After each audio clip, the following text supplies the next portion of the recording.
Welcome to the Positive Pants Podcast. Mindset, motivation and inspiration to help you find your positive pants.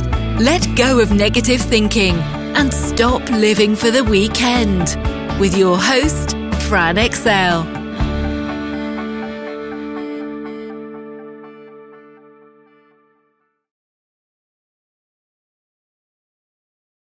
So welcome to the show. As always, it's Fran Excel Mindset Coach, helping you find your very own pair of positive pants so you can get out of your own way and live a life that you love.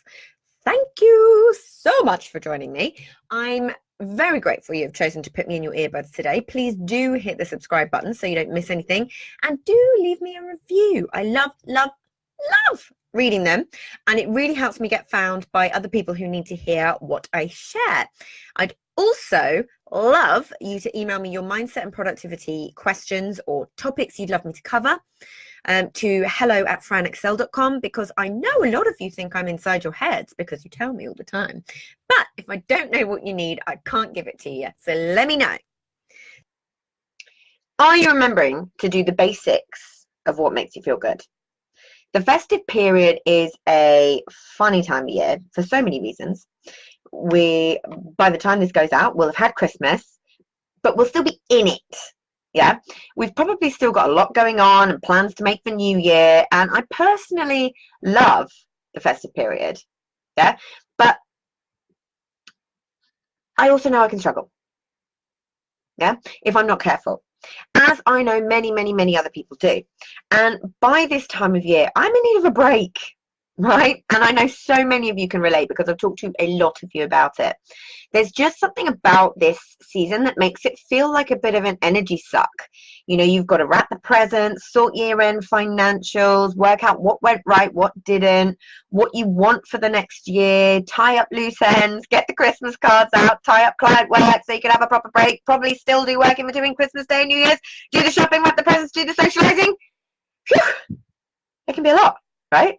And that's not even to mention people who really struggle this time of year anyway. You know, they're lonely or struggle with the festive season because of losses, strained relationships, divorce, anything along those lines. It can be really tough for various reasons, you know, but there can still be a lot of fun to be had too. You know, the drinks, the mulled wine, the crackers, the presents, an excuse to see loved ones, the festive cheer, elf, and Happy New Year and all that jazz, yeah? But the funny thing that I see with this time of year is our good habits often seem to just go out the window a little bit. So we actually forget to do the things that make us feel good, the things that we know make us feel good. So the journaling, the morning routine, the exercise, even if it's just walking, eating well, drinking plenty of water, all of those sorts of things. And we do more of the things that we know make us feel bad. So the booze, the immense amount of pigs in blankets, the late nights, you know. And then we kind of wonder why we're feeling like it's all a bit of a struggle and we're exhausted. Yeah. We wait and say, I'll pick it up again in January. Yeah. This month's a write-off. December's a write-off. Now, don't get me wrong. I am not for 1 second saying don't have fun. I am not being a killjoy. I love a pig in blankets. More than most, actually. I think I'm a little obsessed. And it is a time to be jolly after all. So what I'm saying is try to keep hold of some of the things that you know make you feel good so you can protect yourself and minimize the impact. And probably most importantly, be able to keep that awareness of how you're feeling and why you may be feeling that way so you don't think you've gone bonkers or feel like, you know, like, literally lost my train of thought. Feel like something's gone wrong with you and you feel like you want to quit your business, and you know it's insular. It's all about you and what's wrong with you. Yeah, you can feel like you've gone completely mental and all that your positive work this year has just gone out the window. Yeah, and it's this time of year when we start to feel tired and exhausted, it really is super easy for us to feel like it's us. Yeah, like there is something wrong with us, but there's not. Panic not. So what I want to talk about is just shift the focus. It's really easy to focus on the things that we haven't achieved when we are approaching the end of the year. It's natural. It's really easy. We're wired for a negativity bias, right? So shift it back to all the amazing things that you have done. Ask a few people, if you're struggling, because other people tend to remember what we've achieved more than we do. That's why I love keeping track and reflecting every month and every year, so I constantly remind myself and I don't forget all these amazing things that I've done. But also ask why you haven't achieved all the things you wanted to. Not in a negative way, what got in your way this time, in a curious way. Where can you tweak things to make sure it doesn't happen for next year? What do you want more of and less of for the year ahead? What are the 3 big things you want to achieve in the next year? Start shifting the focus towards all the things that you can do, where you can take responsibility, which is so important, and understand that you have the control and the power to change literally anything that you want. And the biggest help this time of year for me is gratitude. Wherever you are, with whoever you are, what can you do to shift your state into one of gratitude? Yeah. If you're dealing with difficult dynamics and relationships, how can you make sure that you show up as the best version of you? That's what you've got control over, how you show up. Yeah.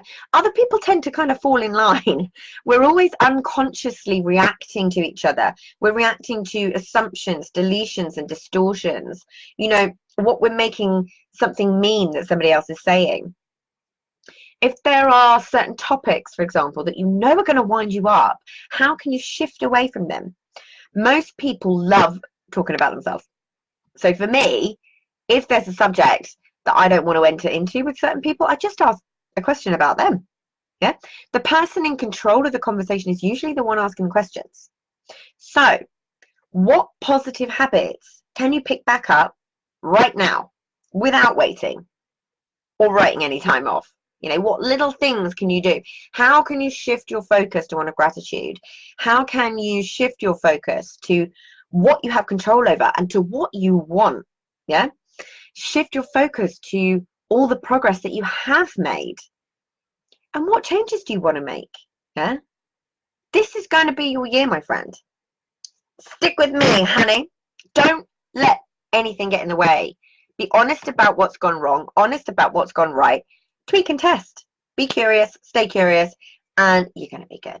Have an amazing new year, and I shall see you in 2020.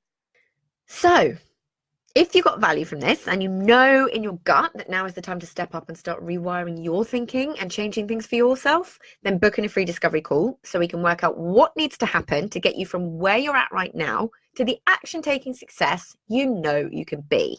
And if you want my eyes and ears on your problems, I work with people one-on-one and through my Proactive Pants Mastermind. So stop waiting for if and when and decide to change things now, because you can.